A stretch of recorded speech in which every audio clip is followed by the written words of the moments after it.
Bonsoir et merci de nous rejoindre pour ce flash d'information. La coopération algéro-mauritanienne à l'honneur ce jeudi. Le président algérien Abdelmadjid Tebboune a donné cet après-midi à Tindouf, avec son homologue mauritanien Mohamed Ould Cheikh El Ghazouani, le coup d'envoi du projet de réalisation de la route stratégique reliant Tindouf en Algérie et Zouéret en Mauritanie, longue de 840 km. Auparavant, les dirigeants des deux pays ont co-présidé à Tindouf l'inauguration de deux postes frontaliers fixes entre l'Algérie et la Mauritanie. L'inauguration de ces deux postes frontaliers s'inscrit dans le cadre de la visite qu'effectue le président algérien dans la wilaya de Tindouf, où il a procédé avec son homologue mauritanien à la pose de la première pierre et à l'inauguration de plusieurs projets importants et stratégiques conjoints dans cette zone.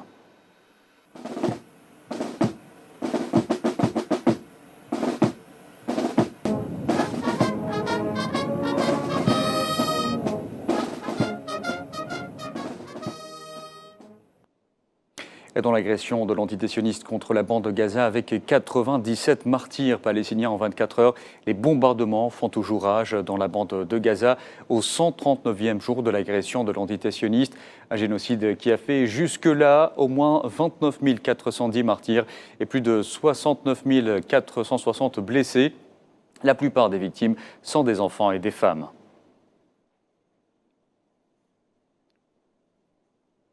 Et la ville surpeuplée de Rafah, où s'entassent quelques 2,2 millions de personnes, toujours sous la menace d'une offensive terrestre, a subi l'une des plus importantes agressions hier. De nouvelles frappes aériennes ont ciblé cette ville à la frontière avec l'Égypte, à l'extrême sud, détruisant notamment la mosquée El Farouk et faisant 7 martyrs et des dizaines de blessés.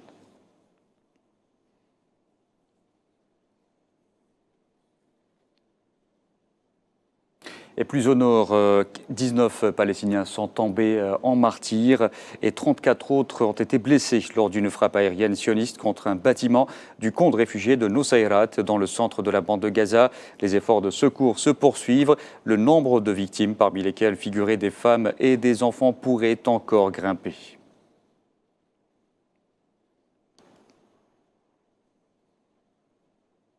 Et dans ce contexte, l'Office de secours et des travaux des Nations Unies pour les réfugiés de Palestine au Proche-Orient, l'UNRWA, a averti que l'insécurité alimentaire dans le nord de la bande de Gaza avait atteint un niveau extrêmement critique en raison des restrictions imposées à la livraison d'aide humanitaire, les autorités israéliennes ayant refusé l'accès à plus de 50% des missions prévues par l'UNRWA.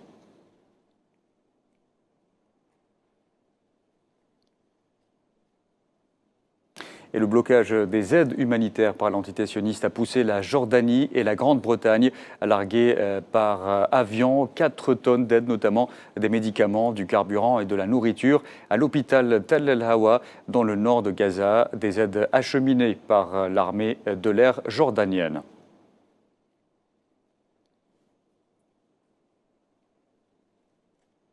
Et la solidarité avec le peuple palestinien s'organise partout dans le monde. Hier, des milliers de personnes ont manifesté devant le Parlement de la capitale britannique, Londres, contre la poursuite des agressions sionistes sur la bande de Gaza, alors que les députés votaient sur une motion appelant à un cessez-le-feu humanitaire immédiat dans l'enclave palestinienne.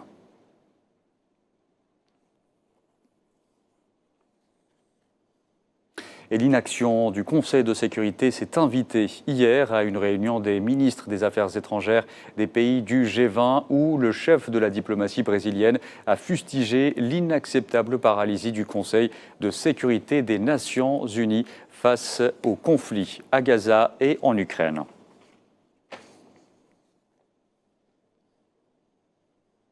Voilà, c'est la fin de ce flash d'information. Merci à vous de l'avoir suivi. Dans un instant, retrouvez Tinilan Makassi pour 24 heures Afrique.